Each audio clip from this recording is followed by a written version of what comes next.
Go. Welcome back, little Rhody listeners. Here we are in our second week, week 2.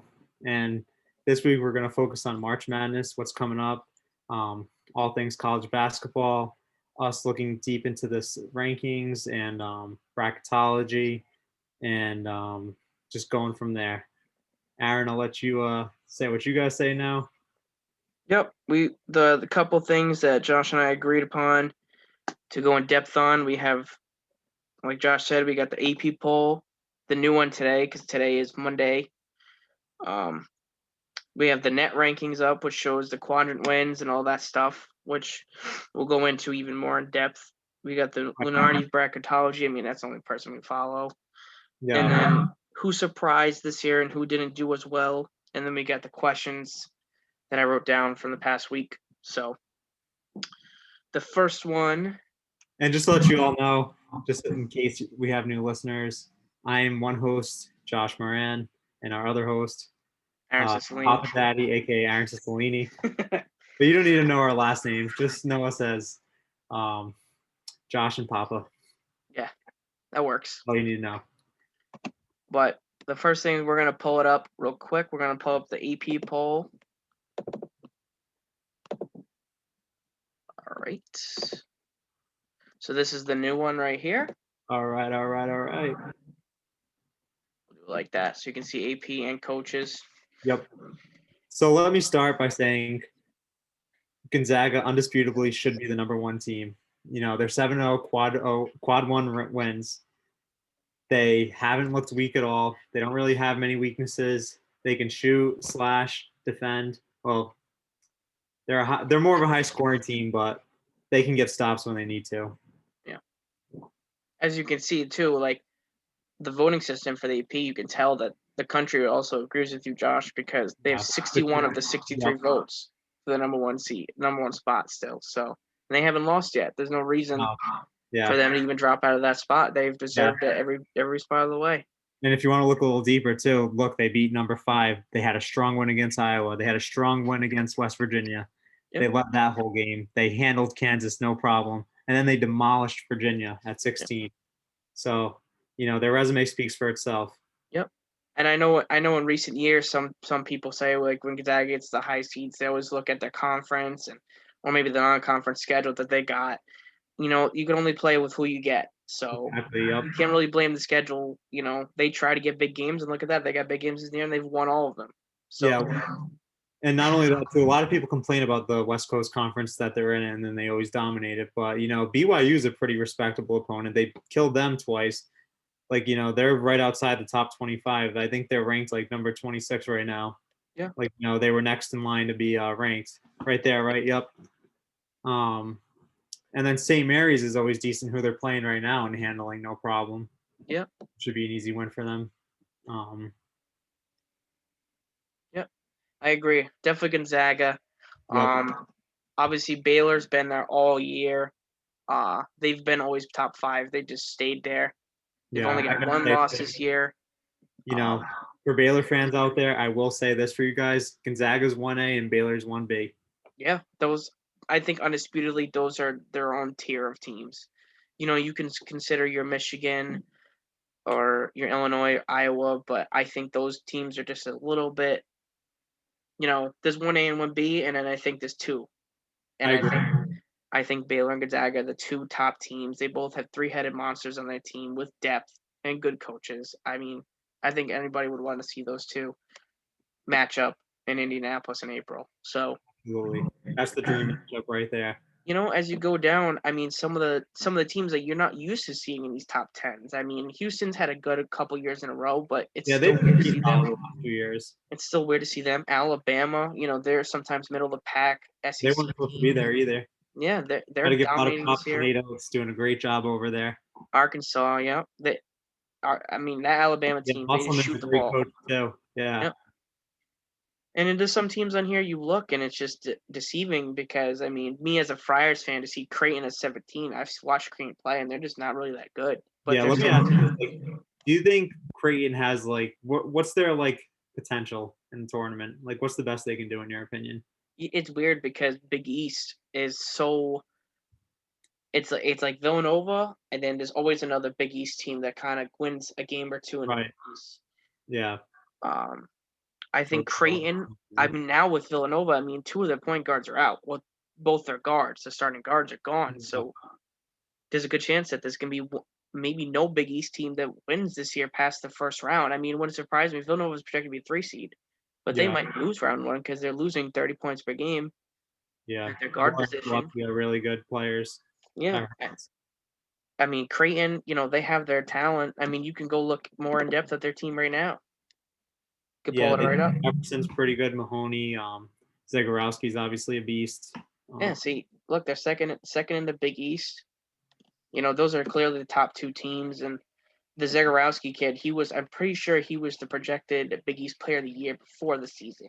You're right, he was. And yesterday, he did make the first team, which was deserved. Who did the award go to? I'm not sure, actually. I know that they came out with the teams. Yeah. But I don't remember seeing who the actual Player of the Year was. Yeah, I think the only one that they released actually was the Big 12 naming Cade Cunningham. I think it's all going to come out in the next couple of days. It wouldn't surprise me if like Colin Gillespie wins it though, because same. The coaches vote on that in the Big East, and everybody raves over Jay Wright's team. So wouldn't surprise me. Yeah, no, I agree. And another team me and Josh just talked about right before that, Purdue. I think Purdue is a very good team, and I think they're going to push up in the rankings. As you can see, they moved up 3 spots today. Yeah, absolutely. And as you can see, look, Creighton moved down a couple spots. Villanova moved down a couple spots. I'm telling you, the Big East Big East and ACC this year are not as good as people think. Not at all. No.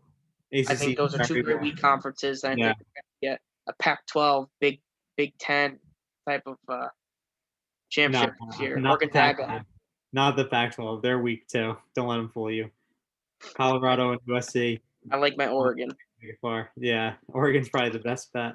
Who knows? No, they're not ranked. But I think I'd say this year for conferences, easily the Big 12 and the Big 10 are the 2 conferences. To answer your question from earlier, though, if there is one team that I think from the Big East can do something, it's going to be UConn, because UConn's got the 2 good scoring guards. They have a deep team, a halfway decent coach. I think UConn's your best chance of winning something Big East style. Yeah, they probably would have been ranked all year if Bouknight never got hurt with that elbow surgery. Yeah, and he's back now, so. Yeah, he is.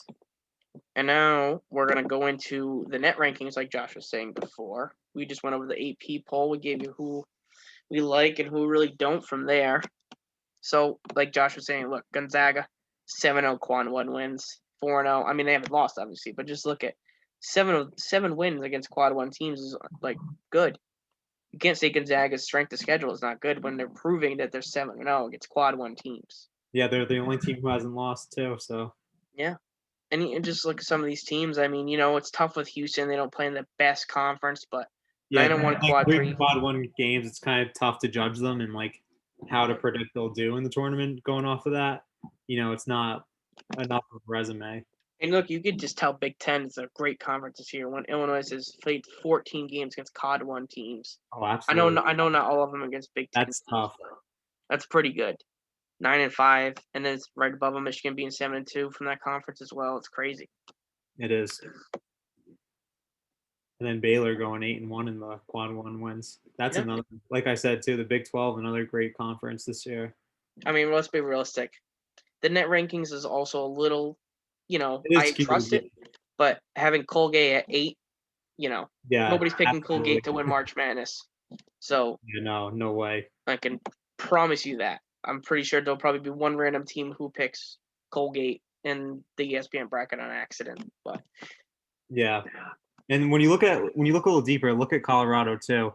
You could see they have 3 quad 3 losses. Yeah, which is not good. That means that in the first round they have potential to lose. So you could pick them as a potential upset, or go against them rather. Yeah, a bunch of teams on here can easily be. Same thing with Creighton. Just what I was talking about. Just they don't impress me as well. They're 3-3 in quad 3 as well. Yep. Yeah, that's not good. That's another way. Yeah, another team right there that could lose in the first round, get bounced out. Just a lot of these teams. I mean, further down here, picking one of these teams to win March Madness, it's tough to do. Yeah. I think you're most likely is a good chance one of your top 20 teams on this list is, those are your best ranking teams, other Yeah. than Colgate. But Yeah, and don't forget too, there's always that Cinderella team that has a Yeah. good run out of nowhere. your Cinderella team from last year is right here, but they're just good this year. They're a top 25 team, Loyola Chicago. Yeah. So they're good. Ohio State, I think, is also very underrated. I don't think too many people are really giving them enough attention. Well, their problem is that they're on a 4-game losing streak. They lost to Yeah, they are. Michigan, which was a great game. Michigan, not this past Sunday, but Sunday, in my opinion, was the college game of the year. They both shot like over 50% from three. It was just a fun game to watch. Yeah. Going back and forth with shots, trading off there. It was amazing. Everything you want in a college basketball game, in a rivalry game like that too.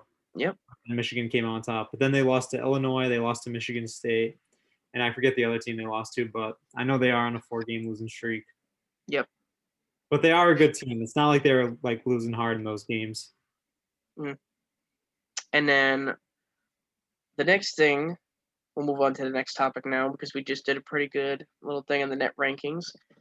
We were going to do the bracketology next, but I think it's actually better that we branch off and look at, since we're looking at all the teams right now, I think I want to hear Josh's list on who surprised him this year. Couple teams that you think, looking at these net rankings, they don't have to be in the net rankings, but looking at this net ranking, like who surprised you after looking at projections in September and October compared to March. Well, I'll start with these two teams, both from the SEC. I did not expect Alabama and Arkansas to be at the top. I expected Tennessee to be at the top, but bringing Tennessee, they had a really good recruiting class. They brought back some good guys, Vez Pons, Vez Kavi, the point guard, Josiah Jordan James, or whatever his name is. That kid, he didn't get any better. And then they brought in a few 5-stars with that kid Jaden Springer, Keon Johnson, but nobody's really played to their full potential, and that's why it shows, and that's why you really can't trust them going into the tournament. Yeah. Alabama and Arkansas, on the other hand, have exceeded expectations and have had their recruiting classes and all their guys who they returned play to their potential. Yeah. Why they're at the top. I think the branch off what you're saying as well for the who's surprised. I enjoyed watching Alabama this year. Nate Oates being a good coach and watching the 3-point. I'm not saying that the Warriors, but watching them play is similar to like their 3-point first team where they're running plays for 3 points, they're running elevator plays, they're running corner threes, when double screen for wing threes. It's crazy watching them play. They have 3 good guards who all they're very capable of shooting at 3 too. Yep. That was another team that I like that surprised me this year, like you said. The other 2 teams I want to get more in St. John's surprised me this year, and Oklahoma State. I don't remember if it was last year where St. John's lost their coach. I know Chris Mullen left recently. I don't know if it was last year or the year before, but I know they were kind of like, looking for a new coach and stuff. But that Champagne kid, the shooting guard, I think he's leading the Big East in points per game, the shooting guard.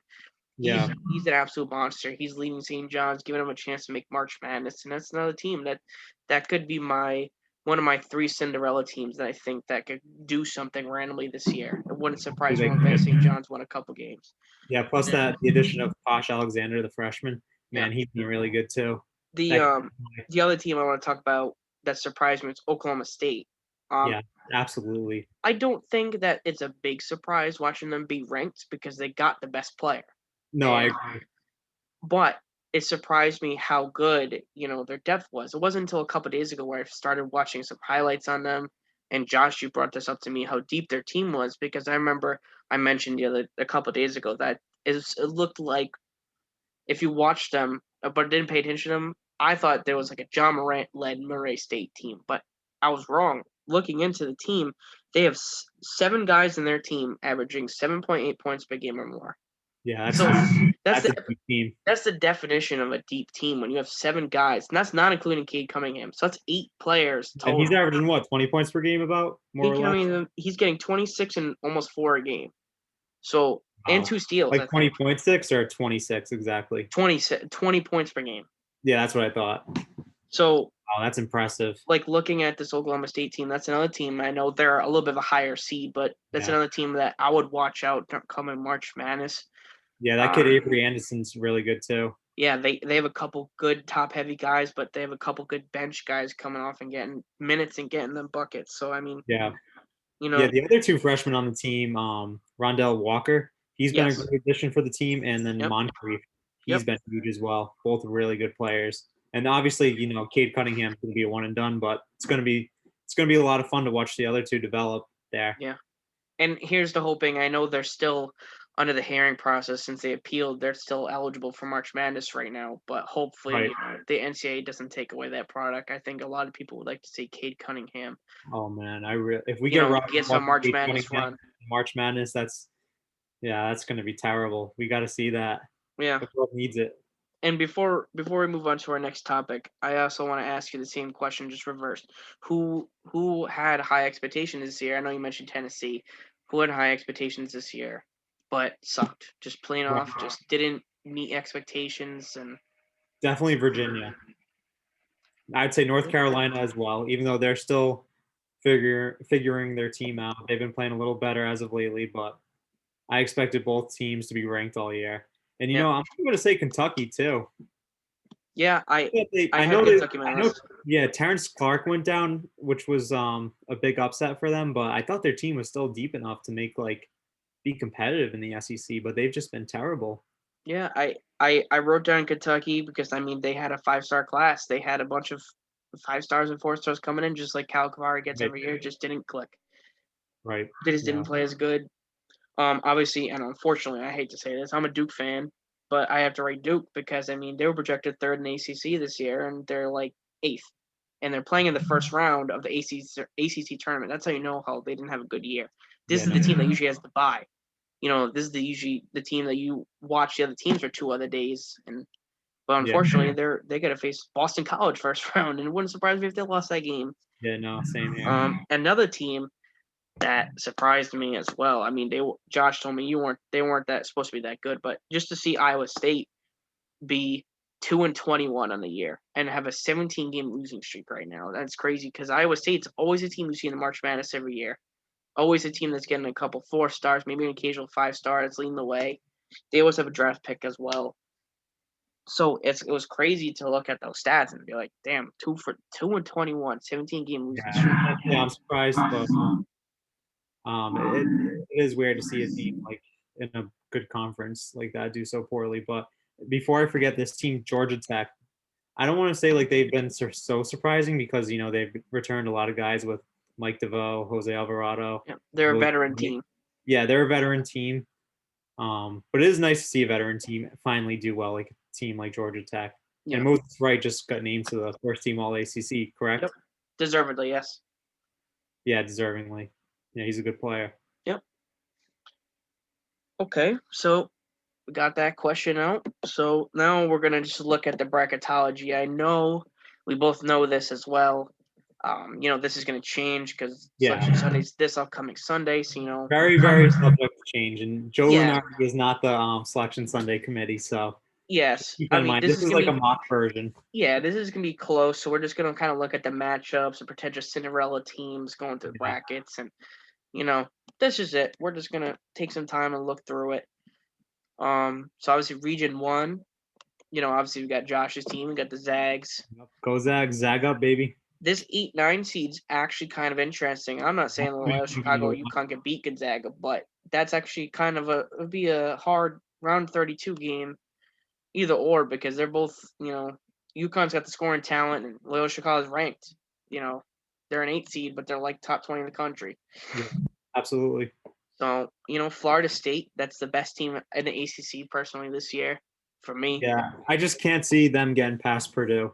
Oh, me neither. But that's what we were saying. ACC is just very weak this year. It ACC is. Big East is weak, so it wouldn't surprise me Purdue destroying them. But Florida State is the best team in the ACC. They're very lengthy. They're Yeah, always very that's my lengthy. They always opinion. get a big team. Yep. Tennessee, same thing. They're still going to make the bracket, but they should have been much better. But hey, sometimes talent clicks late. Tennessee's another team that could get there and just be like, we got the talent, You're we can figure this out. But Yeah, they definitely do have talent. There's no denying that. But I Texas wouldn't is even in a be good year. surprised if VCU could actually beat Tennessee because they've been playing well lately. Yeah, that's like there's always an 11 seed beating a 6. There's Yeah. always an 11 Almost. seed beating a 6, and there's always a 13 beating a 4. Yeah. I don't see that being Purdue this year, unfortunately. No, Purdue's pretty solid. They're peaking at Um, the right time too. Yep, and Georgia State is projected 14, but I'm pretty sure that they're losing right now, and if they don't win their tournament, they're not making it. So they would have a different opponent here. Yeah. And obviously all the teams are going to be different anyways, but Yeah. Wisconsin, they're Wisconsin. They don't really scare people. UCLA's actually having a good year too. I could see UCLA beating them. Yeah, UCLA you could probably put on the who surprised you list as well. UCLA has had a couple years. So But based on this side though, let me ask you this. Like let's say this is what it is, hypothetically. Who do you think has a better chance of playing Gonzaga in the Elite Eight? Would you say it's Ohio State, Tennessee, Texas? I'm gonna go with Ohio State or Texas. yeah, I mean, I would probably say Ohio State, and I know it sounds cliche because I'm picking a 2 seed, but I think Texas doesn't really scare you that much. Tennessee, same thing. If I were to pick a team Texas that has could, good players though. I could see if I them. could pick a team that could upset Gonzaga, if you want to ask me that question, I would say it'd probably be Purdue because Purdue is just a solid overall team. They got a good coach and a couple good players. So I mean, Right. Yeah. Personally, I can't, but I'm also very I biased. personally don't see it either. I'm just saying if there is one team I think the best chance of someone beating Gonzaga in that side of the bracket would be Purdue, and that would be in the round of Sweet 16. So Right. I think that would be the one team. So we'll Yeah. go So into out of the top side though, I'm picking Gonzaga to go to the Final Four with a yep. pretty smooth ride. I agree. I'll do the same thing. I'm gonna move our thing up really quick. So this is Region 2. Obviously Baylor's not going to lose that game. Missouri St. Bonnie's. I mean, that's kind of just like it's one of those 8-9 games that's kind of just interesting because it could be the -1 point when you pick the March Madness. You can kind of flip a coin on these teams. Yeah. They're not really that I'm special. gonna go with Missouri for that one. I've watched Yep. them a few times this year. They've been hot and cold, but I think they got a good enough team to get at least past the first round. Yep. Texas Tech. I like Texas Tech a lot. Mac McClung transferred over there this year, and he's been a pretty good leader for them. He has. Um, And plus, but TJ Shannon, he's been a good player too. yeah, and this is the 4-13 game I was talking about. I was saying there's always a 13 who beats a 4. And if it's gonna be this year, Virginia's not prone. If anybody watched UMBC in Virginia a couple years ago, Virginia's prone to losing these games because Tony Bennett Yeah. is not a good offensive coach. And plus, in the first round too, they lost to San Francisco. Yeah, I personally don't First watch game of the year, they lost to San Kentucky. Francisco. Like I don't really watch can't bet on Western them. Kentucky, but it wouldn't surprise me at all if Virginia lost this game. Honestly, Virginia, Same. I don't like Virginia. ACC, man, it's just not good. I know I Yeah. sound repetitive. Stay away from them. Do not bet on ACC teams at all. Yeah, we'll get to that question as well. We have a bunch of questions after this we're going to answer. Same thing, Oklahoma and Georgia Tech over here. Just as another one, Georgia Tech could easily win this game. They have a very veteran team, Yeah. good coach, and I know I just said the ACC stinks, but there's some of these vet-led teams that wouldn't surprise me if they win this game. And I'll back you up some more on that point because Oklahoma seems like they already peaked and they haven't been playing as well as of lately. Yeah. I know AJ Reeves is a good player, their point guard. Yeah. Davion Harmon's another good player, but they're just another one that's tough to bet on. Yeah.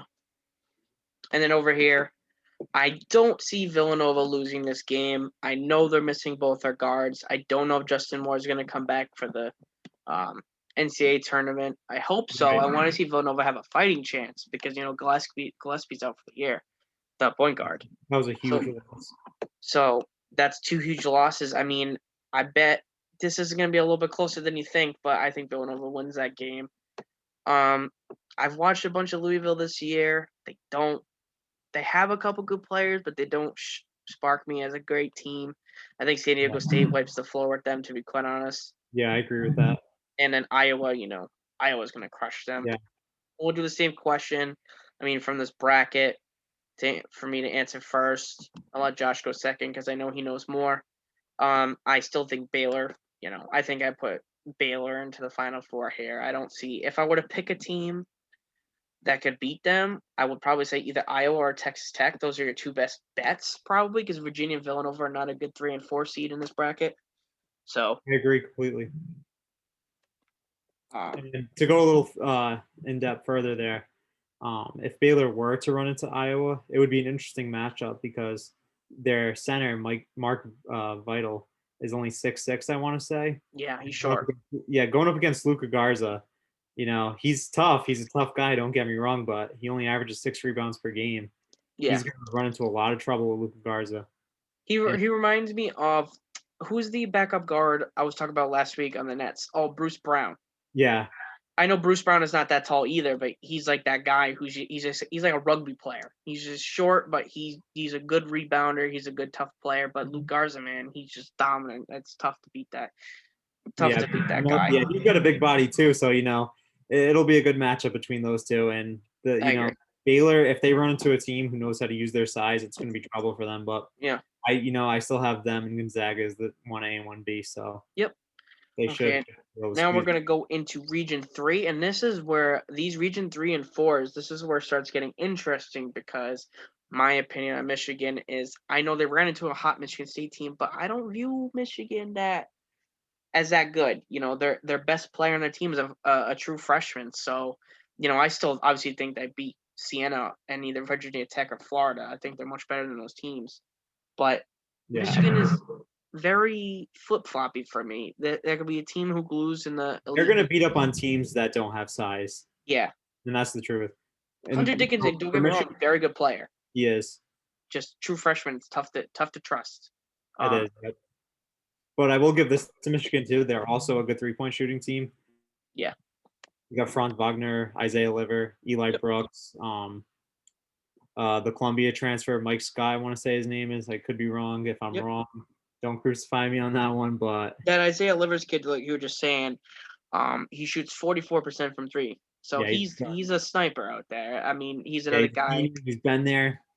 I want to say he was on that Final Four team that lost to the team that ran to Villanova and lost in the finals. Actually, yes, rather.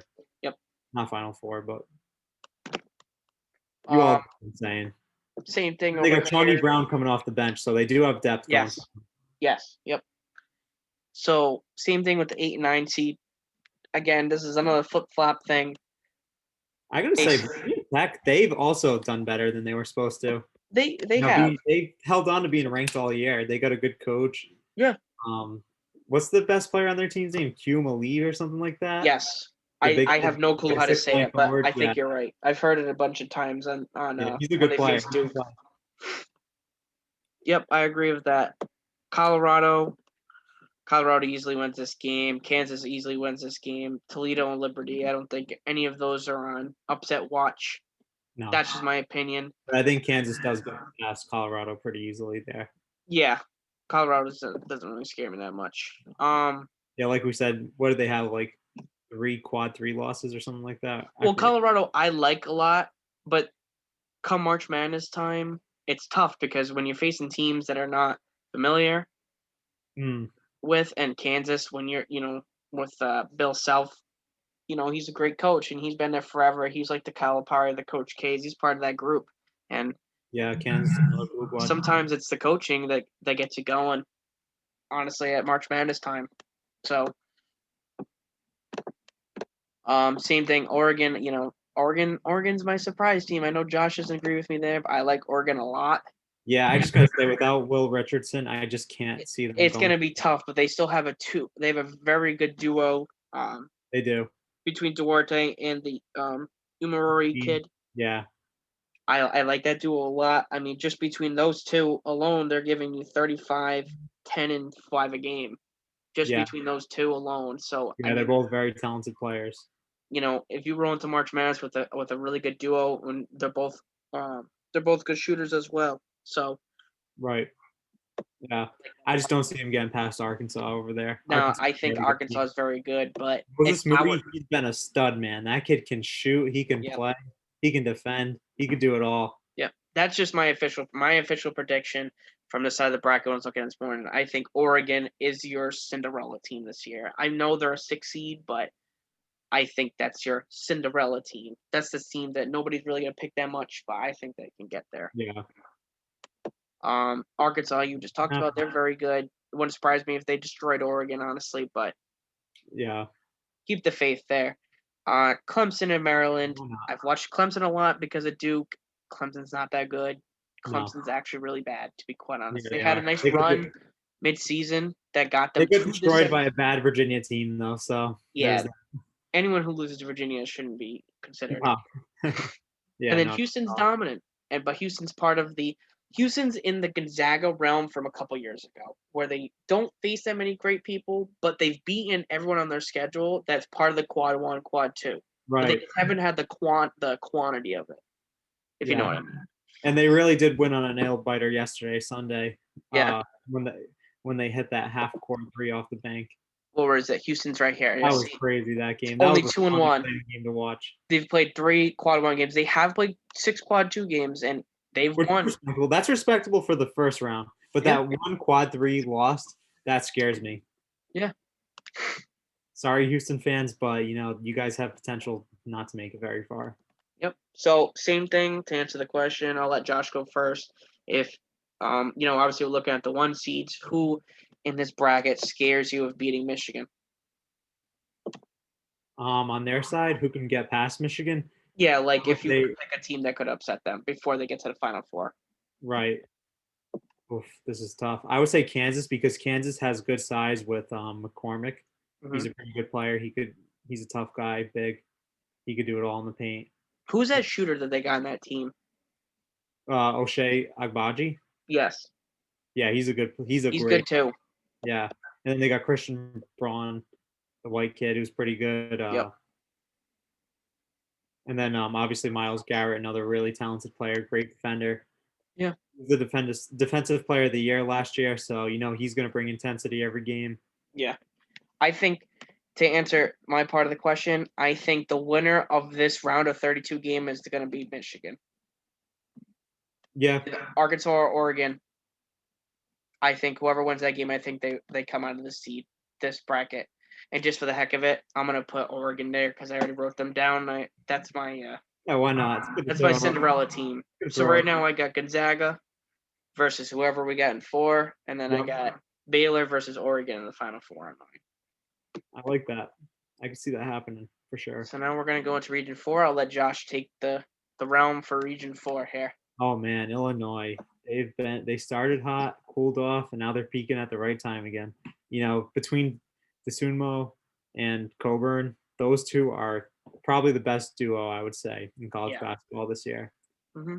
And then they have Curbelo, a great backup point guard for DeSunmo. Yep.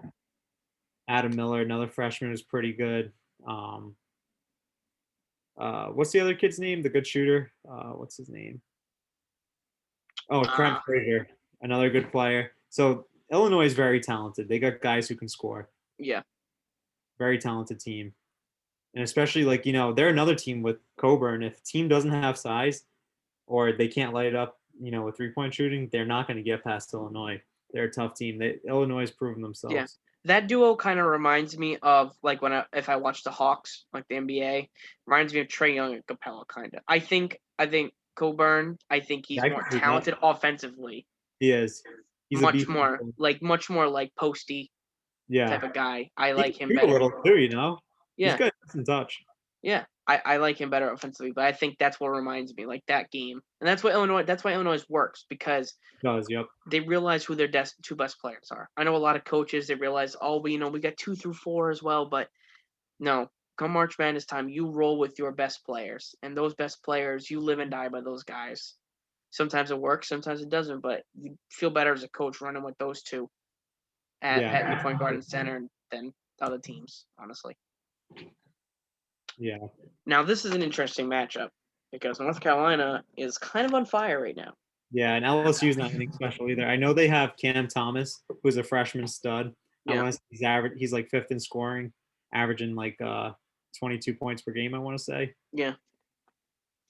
He's a really good player. I like North Carolina a lot, and it pains me to say it, but I'm actually Garrison Brooks.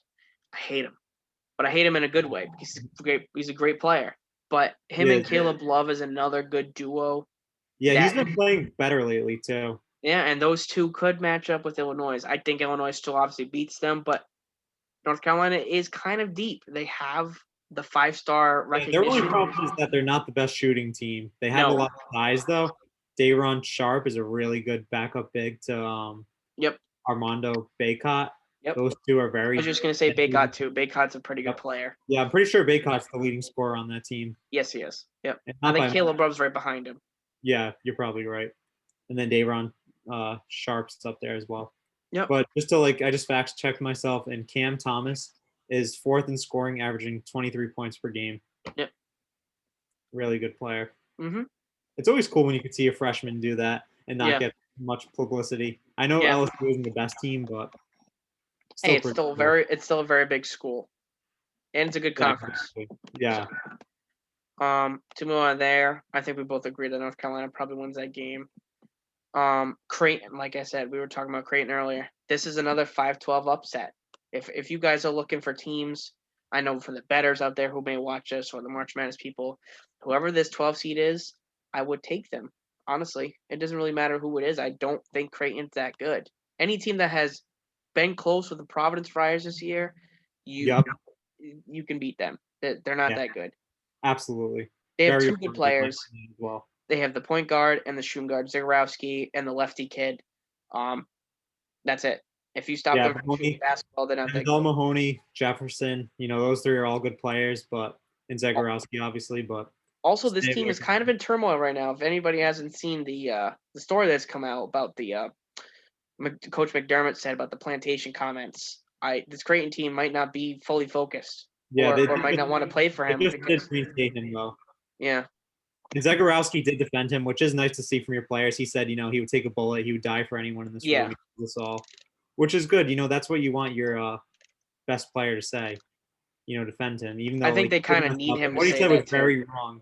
We can't stress that enough. But no, it was the Coach McDermott is 100% wrong. Yeah, my point is, it's just good to see the love from the players defend him. Yeah, because they know, like, there's certain coaches like that. They might say a comment and it's like, oh, that's not surprising. But I've seen a couple players on the team come out and say, like, this isn't him. It's just a poor choice of words. But exactly, he dealt with the consequences. He got suspended for, I think, a game or a couple days out of the building. So he's back now. So I mean, if they can remain focused, this is a team that can do something. But I just don't see it, especially if Colorado State or Drake. Yeah, I'm not sold on either of them. Drake is one of the surprising teams this year. They've won a lot of games, but they're kind of a crappy conference. So I want to say Colorado State's been pretty decent too. Yeah, Colorado State's been good. I think they're 17-8 this year or 17-7. They've had a pretty decent year. Yeah. Now it would be interesting though to see Oklahoma State run into Illinois, because Oklahoma State doesn't really have a true center.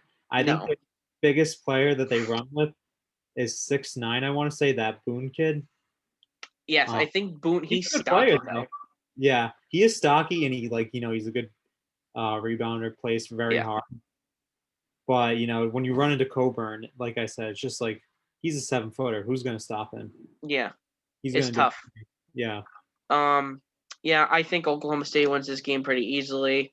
And here, I think Oklahoma State kind of has a free run to the Sweet 16 if this, sticks similar to the scenario, because I like Oklahoma State a lot.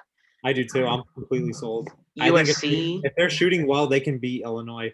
Now, this is a tough game because talent-wise, USC kind of kills Michigan State. But the Mobley brothers are just going to destroy them in the paint. Yes, but run-wise, Michigan State's been the better team recently, and sometimes that's just what you need before March Madness.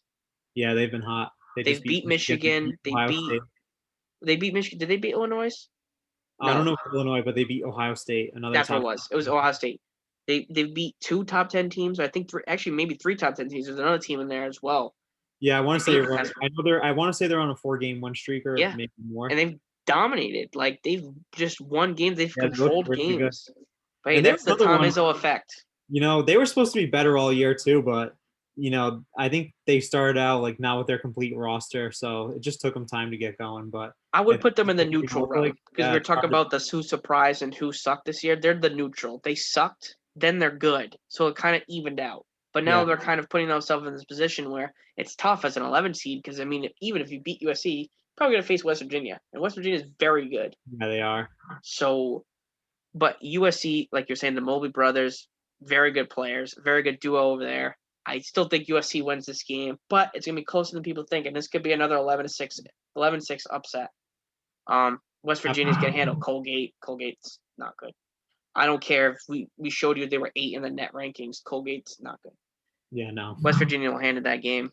But watch it. I'll come back to bite me. Colgate will beat West Virginia by 20 for some reason. But BYU and Rutgers, I'm picking Rutgers. That's a tough one. I'm going to go with Rutgers too. I really love Ron Harper Jr. I think he's a really good player, phenomenal player. Yeah. And I'm not going to pick the Rutgers based off the statistics. I'm going to go by the Sopranos and Tony Soprano. Tony Soprano is a Rutgers fan. No, That's just what I'm picking. They're just in the toughest conference. That's all you can say. Like, yeah, they've done their thing. I mean, they beat some of those teams, so Yep. we'll knock them out. Rutgers. And then, obviously, we were raving about Alabama earlier. They win that game pretty easily. So, Yep. ask you the question again: Who's beating Illinois? I already know the answer to my question. I got two very good teams in this bracket who could easily take down, well, not easily, but take down Illinois. But yep. I'll ask you first. I'm gonna go with 3 teams on this list. I think Oklahoma State can beat Illinois. I'm gonna go with Alabama, and I'm gonna go with West Virginia. Yep. I think those 3 teams can easily have a run to the Final Four. Yep. It sounds cliche, but easily, but Yeah, I agree with you. It sounds cliche that we're picking the 2, 3, and 4, but I agree with you. The reason why I wouldn't pick Oklahoma State is just because they don't have the size to beat Illinois. And Illinois still has the shooting and the size that can run with them offensively and defensively be disruptor. Yeah, they're very good defensively. But Cade Cunningham is the best player of those 2 teams. So, I mean, sometimes AO is pretty good, and Coburn, I agree. But I would still put Cade ahead of those 2. Let me say this too. Number 1 pick in the draft, probably. Yeah. So. Yeah, absolutely, without a doubt. But I will say this: Ao and Cade are both National Player of the Year candidates, in my opinion. Yep. So that's going to be a fun matchup. Yeah. I wrote down my prediction earlier, but I have Alabama coming out of the side. I think with how NBA works and how college basketball works now, 3 points. If you are shooting well from 3 and you are known for 3-point team, that wins right now. And I'm gonna go with my gut, and I'm picking Alabama. It's gonna be tough to pick against Illinois or West Virginia or Oklahoma State, but I'm going with Alabama. I will say this though, for Alabama, their X factor is John Petty Jr. If he's playing well, they're gonna get through there. They're gonna get to the Final Four. Yep, John Petty Jr. To put it into terms for people who haven't watched Alabama this year, he is he's like an inconsistent Bradley Beal. He plays just like Bradley Beal, but he's just a less like his offensive game is less than Bradley Beal, obviously, but he's just inconsistent. Because one game you look at the stat sheet, John Petty Jr.'s got 31 on 12 of 20 shooting, but then the next game you see he's 6 of 24. Yeah, to me he's more of a Tim Hardaway Jr. Good shooter. That's actually I would say that's better. Yeah, a little bit of a good slasher, but can do a little bit of everything offensively, talented. Just not like high volume. Yeah, he's kind of like a shot creator more than a set shooter. Because we were talking about Alabama as a good 3-point shooting team, and they shoot a lot. He's their leading scorer, and he's a really good 3-point shooter. But I'm just going with John Petty Jr. as the X factor because I think everybody else will play well, but he's got to exceed his role to get there. That's my point. Of saying. So my Final Four in the end is going to be Gonzaga and Alabama, and then I got Baylor versus Oregon. So I got kind of one out of the ordinary team and coming out of the bottom right. Alabama, I don't think it would surprise a lot of people if they came out in the bottom left, and obviously, like we were saying, like we were saying earlier, Baylor and Gonzaga, they're in their own league. I think those two are almost locks at this point. And I know March Madness is crazy, and it's tough to say that, but I truly do think they're in a different realm. I think so too. So, yeah. Yeah, I would love to see Baylor and Gonzaga go head to head in the final game. They were supposed to play each other this year too, but that game got canceled unfortunately due to Yep. COVID concerns. So now we're gonna transition in. A couple days ago, I put up on the Facebook page and the Instagram page. Got some questions in from some of the people who've watched the first couple or just wanted questions after telling them what the topic was this week. So the first question we're gonna answer, we wrote down a couple. The top sleepers to bet on. Um, Actually, we could probably bring up to share screen again. We could bring up the net rankings here Yeah, let's because look at that again. yeah. So statistically, I guess the best teams to bet on is Gonzaga, Baylor, but Yes, very safe bets. we're looking at sleepers. But you're So probably not going to make a lot of money on those bets. So, yeah, so we're gonna look at sleepers. So I would say that my sleeper teams, I wrote down three. I got Loyola Chicago, UNC or North Carolina, and Oregon. Because I'm betting on Oregon on my bracket this year to make it to this Final Four. So that's my sleeper team. So that means that they would have to beat a 3 and a 1 before they even get there. So that's just me. Those are my picks. I don't really have any you know, any higher seeds like a 6 seed as an upset to watch or like, potential sleeper teams, but I will say this, do not be scared to bet on Kansas, Arkansas, and West Virginia. Yeah. Those three teams I think have proven themselves, and Yep. even though they may be like, twos and threes and fours, they're going to be solid for you. They're going to get you results. Yeah. I do think one out of the blue thing, I think whoever Alabama plays, bet the over. Don't take that from me Absolutely. I'm not a bet expertise. Yeah, we are not betting experts, so do not come back. Just to put that out there. But if I were to look at the games and depending on who they're playing, I would probably bet the over 9 times out of 10 in those games. Just because everything we say is not betting advice. It's just our opinions. Yeah, that's just exactly. That's just our opinion. So I would go for them. So we can move on to the next question. Well, the next question was projected Final Four. Josh, did you say yours really quick? So based on what bracketology was, Yeah. hypothetically, I'm going with Gonzaga and Baylor in the final game. So obviously those two in my Final Four. Yeah. And then I'm going to go with West Virginia.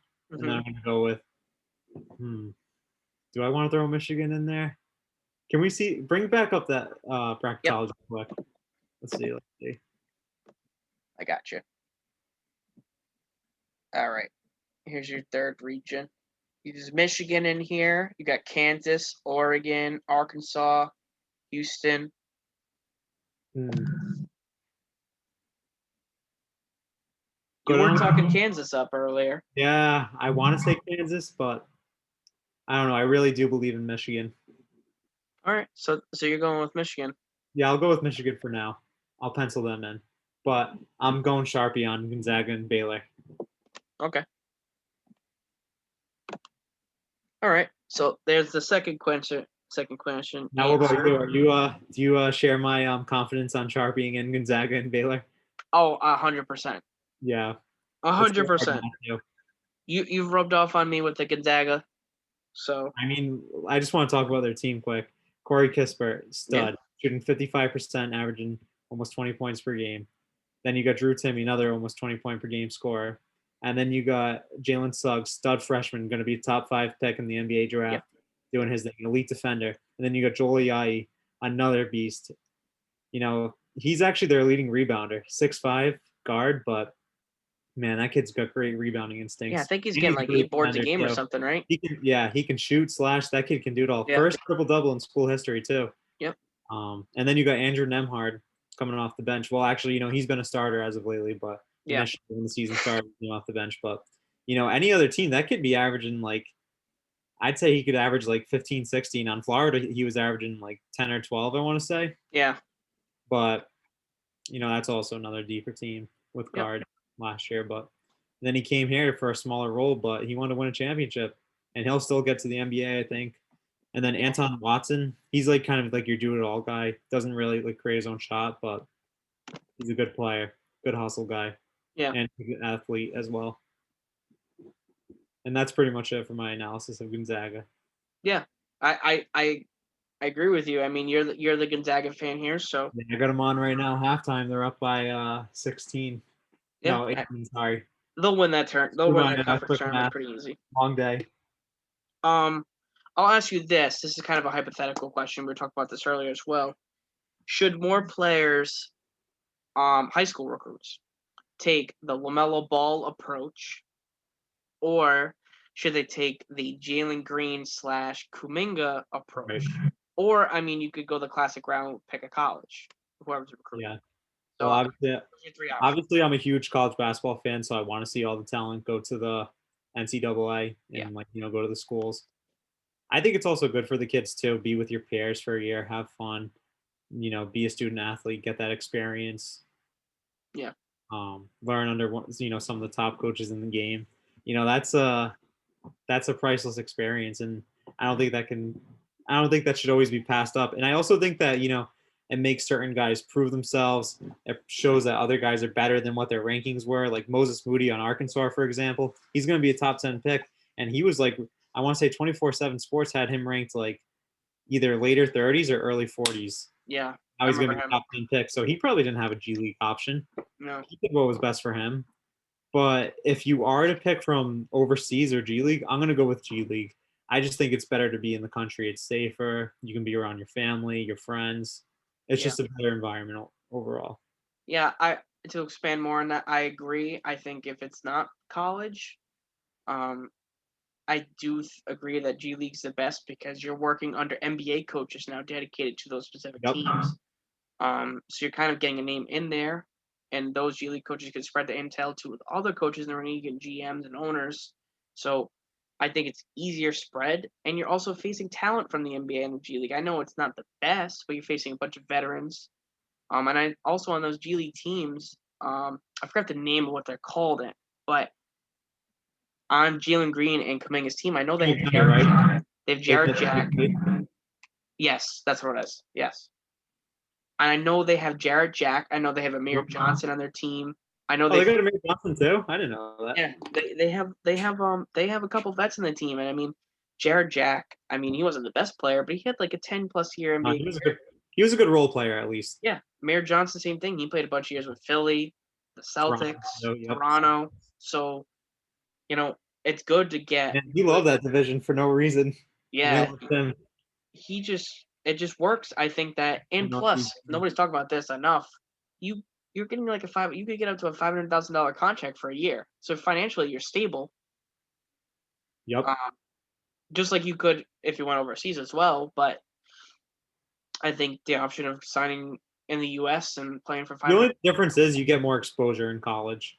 Yeah, and also soon. Remember, breaking news from this year, well, last month, the player likeness is going to be going through again. So college basketball games. Thank God. I just cannot wait till we get NCAA basketball games again. Yeah, so those could work because now maybe that option is a little bit viable because you can make money off your name now while in college. Get more exposure too. Yes. So the G League route is good right now, but until that other thing gets passed through for college basketball, I think G League's the best overall route if you're a top tier talent. Yeah. If you're like a 4-star, I think your best bet is probably going to like school. 3-star, 4-star, I think your best bet is school. Yeah, well, I'm sure 3 stars aren't really getting pro offers anyways. Oh, probably not. But and probably not most. If you are, I don't know how that really works for 4 stars. Yeah.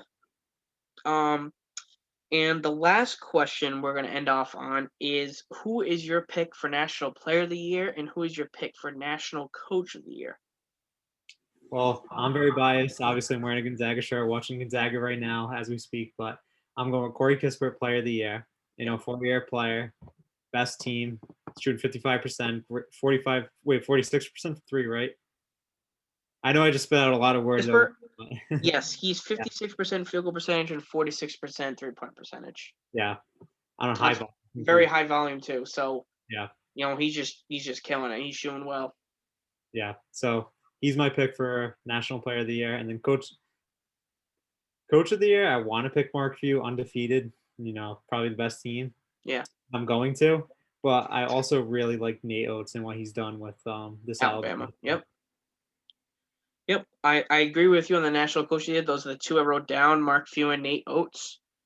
Those, I think it's probably a race between those two. Um, Yeah, I think my they're the favorites too. yeah, my Oh, thing and is, obviously, Scott Drew from Baylor. You got to give him a lot of credit as well. yeah, I agree. That team's unbelievable. Um, I agree with you on the national coach of the year. Like I said, the national player of the year, I do have Corey Kispert on there as well. I haven't really picked one yet, but Yeah, Corey Kispert is one of my top three. I do like Cade Cunningham a lot, but ultimately, I think Luke Garza wins it. I think so too. Statistically, he's the best Yeah. player Yep. in college basketball, Yeah, and he's going to be on a top 24 15 team who's going to be a top 2 or 3 seed in the tournament, and he's the main option of that team. Kispert, he's probably the highest volume player, but he's also got 2, 3, 4 other good talented players on him. Yeah. And Cade Cunningham, same thing. He's got a very good depth team and a couple good other Well, players getting like I 13, was good 14 with games. that too, kind of. They They got do. shooters. Nothing too Wisecamp's flashy though. really good. Yeah, no. Their second best player is obviously Wisecamp, who's Yeah. really good, but then Yeah. it kind of drops off a good amount. Yeah, so that's just me. I think ultimately Luke Garza wins it. I would like to see Kispert or Cade Cunningham win it. Yeah. Even Jared Butler too, and Desunmo. Yeah, Jared Butler definitely deserves, and the Illinois duo, they definitely. Those are probably your top six, honestly. Yeah, The three I just named, and then the three you just added in. I think those are probably your top six ultimately at the end of the day. absolutely. So yeah, I think that's really it. I mean, there's not really too many other questions. I mean, next week, I think what we're gonna do is, we're gonna make the brackets come out Sunday. So Yeah, biggest. That's like Christmas for me. Selection Sunday. yeah, I think it is for a lot of sports fans. So I Absolutely. think what we're gonna do is Sunday, we'll print out our brackets. Maybe we're gonna consider it as well, but through the Facebook group, I might make a bracket challenge through CBS Sports ESPN. So the people who want to participate in that, Guys. I don't think it'll be a money league. I think it'll just be for fun, just to follow it along and go through the results week in, week out Yeah, throughout see if you March can beat Madness. us too. The two experts, Yeah, so see, proclaimed experts. I'm following along what I just said, and Josh's gonna follow what he just said. So I think we're gonna open up a group, a March Madness group. I'll post a link on there, or Josh will post a link on there, whoever makes it. We're gonna make our brackets obviously through the group, but we'll show you to help. Hopefully people don't just copy us fully, but we're going to show you who we picked and why we picked them ultimately when we see the final matchups and stuff like that. So, yeah, I think that's what we're going to do next week. We'll probably record that Monday night for you guys, because we'll give a day, you know, brackets come on Sunday, give a couple hours on Monday to Yep. fill out our brackets, and we'll get that out for Monday night. So next week it'll be college basketball again for week 3, but it'll be official this time. So it'll be easier to go through picks and actually go through the bracketology again and go from there. And plus, what we might try to do too when tournament does start, we might try to live stream a little and share our thoughts, in the moment. Yeah. Because there's always something crazy going on with March Madness. Yeah, what we could do is, Upset, instead of doing a upsets podcast happen. during those times, like specific big games, maybe me and Josh and the third person in the group, Robinson, could get together. Yeah, he's our producer. We can live stream the games. Like we could start a live through the group and kind of like, answer questions throughout the game or something similar like that, or just have a fun time. Just Yeah, watch let us know what you guys comment on think it. if you'd like that. Yeah, same thing. I'll probably post the same thing I did last week as well for questions. If you have more March Madness questions, if stuff, Yeah, I don't know if more people send sent them me our stuff and I way. didn't see it. If you But want further analysis on teams and what we think, if you want to hear specifically about you can ask that to Josh. Taylor, for example, please send them our way. We'll if help you you. want, if you want specific with recruiting and maybe future outlook and stuff like that, I would definitely ask Josh. Josh is all over the recruiting. He's more in depth on the players, on random conferences, random teams. So Yeah, whatever you guys need, just come to me. So yeah, we'll keep updated throughout the next couple things. So this will be posted tomorrow. So hope everybody has a good week. This Yep. week 2, the podcast, and the little Have Rhody. a good week, y'all. Don't do anything stupid. Josh and Papa out. Yep.